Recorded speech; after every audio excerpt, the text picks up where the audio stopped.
परमपूज्य परमात्मा एक सेवक मंडळ टीमच्या वतीने बाबाच्या आदेशाने आज श्री पंढरवाडी चर्चा बैठक अक्षयजी ठाकरे यांच्या निमित्ताने सुरू आहे। ह्या बैठकीमध्ये श्री विधाता भगवान बाबा हनुमानजी उपस्थित आहेत, यांना माझा प्रणाम।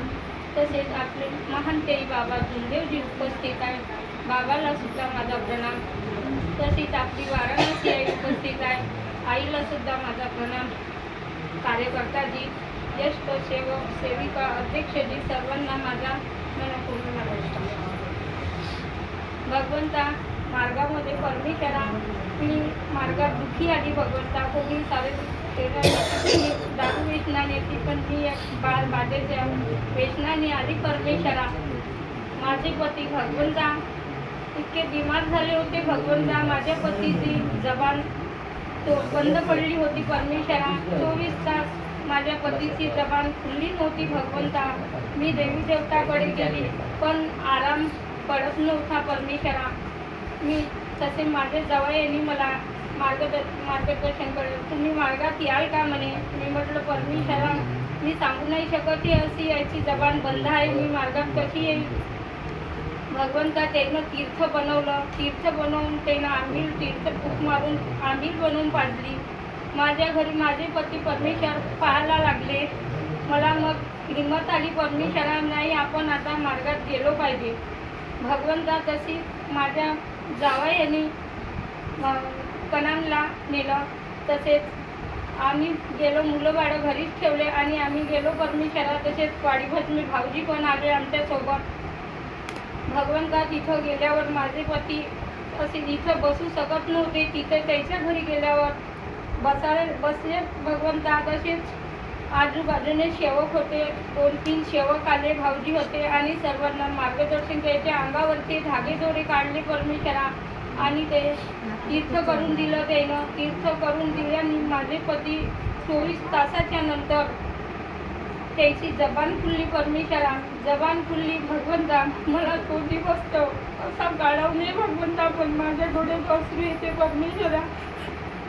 पती असते तर पतीचं जीवन, बाईचं जीवन सुखी असते भगवंता। आज माझे पती नसताना मला तो दिवस आठवून येते बघत परमेश्वरा।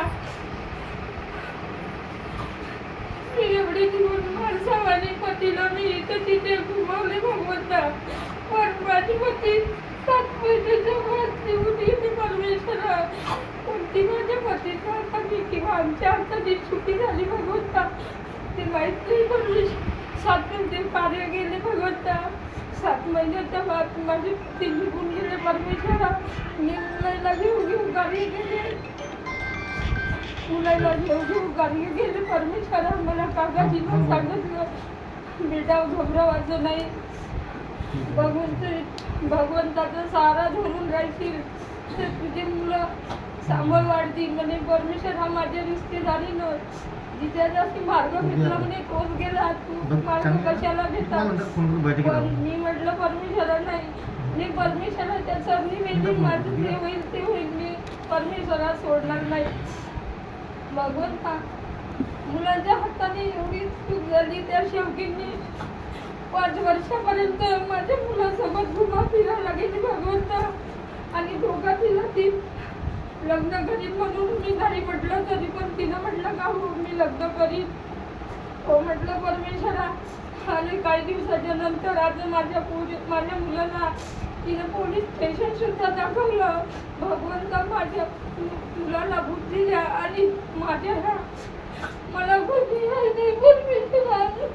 मी रिश्तेदारावर घमंड नाही करत भगवंता, मी रिश्तेदारावर घमंड नाही करत परमेश्वरा। मला बाबा तुमचा सहारा पाहिजे, माझ्या मुलीसाठी चांगला जीव घालून घेणारे आणि हे 2 मुलीचे कार्य चांगले करून घेणारे आपाय भगवंता, यश देणारे आपाय परमेश्वरा।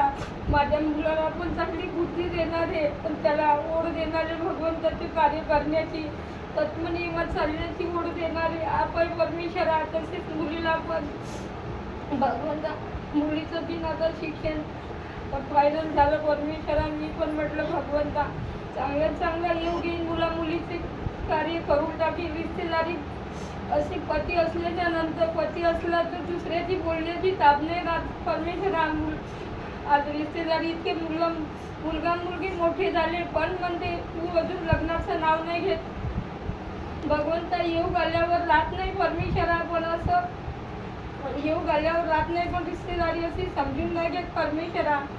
समजणारी बुद्धी देणारे आप आहे परमेश्वरा, आणि ह्या मुलाबाळाचं तुमचं रक्षण करणारे आप आहे भगवंता.